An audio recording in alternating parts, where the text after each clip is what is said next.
Hi friends, please subscribe to Amravati Media and press the bell icon for more latest updates.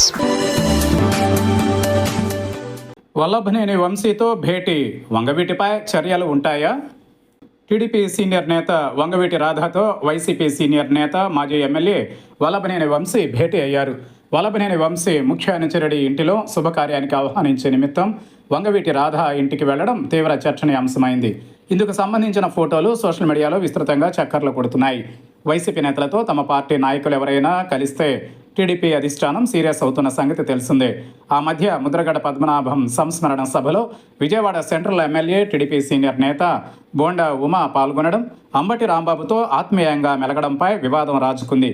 అంతేకాదు, రాష్ట్ర వ్యాప్తంగా కాపుల్లో ఆందోళన ఉందన్న bonda Uma comments TDP అధిష్టానానికి కోపం తెప్పించాయి.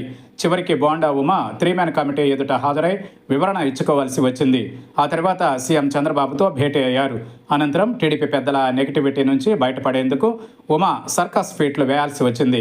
వైసీపీ నేతలతో కలిసినా, మర్యాదగా మాట్లాడినా ఏం జరుగుతుందో తెలిసి కూడా వల్లభనేని వంశీతో రాధ కలవడం తీవ్ర చర్చనీయాంశమైంది. మరీ ముఖ్యంగా చంద్రబాబు సతీమణిపై వంశీ అభ్యంతరకర కామెంట్స్ చేశారన్న అక్కసు టీడీపీ నాయకులు, కార్యకర్తల్లో ఉంది. శత్రువుగా చూసి వంశీతో వంగవీటి రాధ కలవడంపై టీడీపీ గుర్రుగా ఉండే అవకాశం ఉంది. అయితే టీడీపీలో వంగవీటి రాధ క్రియాశీలకంగా లేరు. అసలు పార్టీలో ఉన్నారా లేదో కూడా తెలియని పరిస్థితి. అందుకే వంశీతో రాధ కలవడాన్ని టీడీపీ పెద్దలు ఎలా తీసుకుంటారో అనే చర్చ జరుగుతోంది.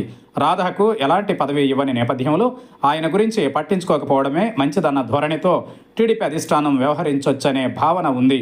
ఏది ఏమైనా ఇద్దరి కలయిక రకరకాల చర్చకు దారితీస్తుంది.